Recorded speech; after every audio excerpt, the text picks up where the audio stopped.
Aku hanya memikirkan satu peraturan penting. Kenapa kau lakukan hari ini kalau kau bisa melakukannya besok? Hahaha. Few moments later.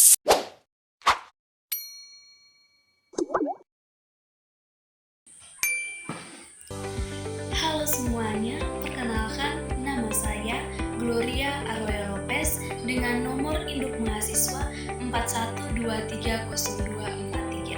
Saat ini saya menempuh pendidikan di Prodi Manajemen Fakultas Ekonomi dan Bisnis dari Universitas Timur. Nah, video ini saya buat untuk memenuhi tugas mata kuliah Ekonomi Moneter. Saya berharap dengan video ini dapat menambah wawasan bagi kita semua. Selamat menyaksikan. Baik, di sini saya akan berbagi materi tentang ruang lingkup inflasi dan deflasi. Berikut penjelasan rinci namun sederhana tentang konsep inflasi dan deflasi. Bagian yang pertama yaitu pengertian inflasi dan deflasi. Inflasi adalah kondisi di mana harga-harga barang dan jasa secara umum naik terus-menerus dalam jangka waktu tertentu. Akibatnya, daya beli uang turun, atau dengan uang yang sama, kita bisa membeli lebih sedikit barang. Contoh sederhananya, tahun lalu dengan uang 10.000 bisa membeli 2 kursi bakso. Tetapi tahun ini karena terjadinya inflasi, uang yang sama cukup untuk membeli 1 kursi bakso. Deflasi adalah kebalikan dari inflasi, yaitu kondisi di mana harga-harga barang dan jasa secara umum turun terus-menerus. Meskipun terdengar menguntungkan, deflasi berbahaya karena konsumen menunda pembelian atau menunggu harga lebih murah, sehingga permintaan melemah, produksi berkurang, dan dapat memicu pengangguran. Contoh sederhananya, harga handphone turun drastis bulan ini, sehingga banyak orang menunggu lebih lama lagi, berharap harga akan turun lebih jauh. Bagian yang kedua yaitu jenis-jenis inflasi. Inflasi dikelompokkan berdasarkan tingkat keparahannya dan tingkat penyebabnya. Yang pertama berdasarkan tingkat keparahannya. Dibagi menjadi beberapa bagian, yaitu yang pertama inflasi ringan atau creeping inflation. Kenaikan harga di bawah 10% per tahun, artinya kondisi ini masih bisa dikendalikan dan sering terjadi di banyak negara. Yang kedua, inflasi sedang atau galloping inflation. Kenaikan harga antara 10% sampai 30% per tahun, yang artinya kondisi ini sudah mengkhawatirkan dan membuat masyarakat mulai berburu barang. Yang ketiga, inflasi berat atau high inflation.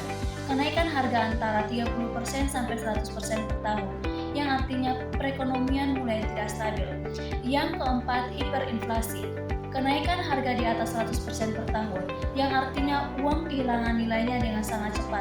Contoh klasik Jerman pasca Perang Dunia Pertama atau Zimbabwe tahun 2008. Bagian kedua yaitu berdasarkan penyebabnya, dibagi menjadi beberapa bagian, yaitu yang pertama demand pull inflation atau inflasi tarikan permintaan.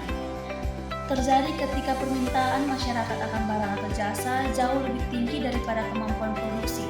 Terlalu banyak uang mengejar terlalu sedikit barang. Yang kedua, cost push inflation atau inflasi desakan biaya.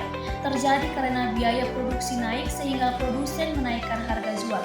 Penyebabnya bisa kenaikan harga bahan baku seperti minyak, kenaikan upah, buruh, dan gangguan rantai pasokan. Yang ketiga yaitu inflasi terselubung.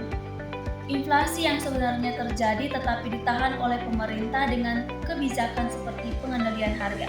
Biasanya terlihat dengan munculnya antrean atau pasar gelap. Yang keempat, imported inflation atau inflasi impor. Terjadi karena kenaikan harga antara barang-barang impor atau nilai tukar mata uang lokal yang melemah terhadap mata uang asing, yang membuat barang impor lebih mahal. Bagian yang ketiga, sebab-sebab terjadinya inflasi dan juga deflasi. Bagian A, penyebab inflasi. Yang pertama, permintaan agregat tinggi. Konsumsi masyarakat, perusahaan atau pemerintah yang sangat tinggi. Yang kedua, biaya produksi meningkat. Kenaikan harga bahan bakar minyak atau BBM, listrik, dan bahan baku lainnya. Yang ketiga, pencetakan uang berlebihan. Bank sentral mencetak uang terlalu banyak untuk membiayai defisit anggaran sasaran pemerintah. Yang keempat, ekspektasi inflasi. Masyarakat dan pelaku usaha berharap harga akan naik di masa depan sehingga mereka menaikkan harga atau menuntut kenaikan gaji lebih dini yang akhirnya menciptakan inflasi itu sendiri atau efek ramalan yang memenuhi diri sendiri. Yang kelima, faktor eksternal. Melemahnya nilai tukar rupiah atau krisis global yang mendorong harga komoditas dunia naik. Bagian B, penyebab deflasi. Yang pertama, permintaan agregat rendah. Kepercayaan konsumen turun sehingga mereka menahan diri untuk tidak berbelanja. Yang kedua, kelebihan pasokan. Kapasitas produksi terlalu besar dibandingkan dengan permintaan yang ada. Yang ketiga, kebijakan moneter ketat. Bank sentral menaikkan suku bunga terlalu tinggi sehingga pinjaman mahal dan peredaran uang berkurang. Yang keempat, kemajuan teknologi. Teknologi baru membuat produksi lebih efisien dan murah, sehingga harga barang turun atau deflasi baik dalam jangka pendek. Yang keempat, kebijaksanaan mengatasi inflasi. Kebijakan untuk melawan inflasi umumnya bertujuan untuk mengurangi jumlah uang beredar dan menekan permintaan. Bagian A, kebijakan moneter oleh bank sentral seperti Bank Indonesia. Yang pertama, menaikkan suku bunga acuan. Dengan suku bunga yang lebih tinggi, orang lebih tertarik menabung dan biaya pinjaman menjadi lebih mahal. Ini mengurangi uang yang beredar di masyarakat. Yang kedua, operasi pasar terbuka atau OPT. Bank sentral menjual surat berharga negara atau SBN ke publik. Uang dari masyarakat akan masuk ke bank sentral sehingga jumlah uang beredar berkurang. Yang ketiga, menaikkan giro wajib minimum atau GWM. Memaksa bank komersial menyimpan lebih banyak cadangan di bank sentral sehingga mengurangi kemampuan bank untuk memberikan kredit. Bagian B, kebijakan fiskal oleh pemerintah. Yang pertama, menaikkan pajak. Dengan pajak yang lebih tinggi, pendapatan bisa dibelanjakan masyarakat berkurang sehingga permintaan turun. Contohnya, menaikkan pajak pertambahan nilai atau PPN. Yang kedua, mengurangi belanja pemerintah, yaitu memotong atau menunda pengeluaran untuk proyek besar yang tidak mendesak untuk menekan permintaan agregat. Bagian C, kebijakan non-moneter dan non-fiskal.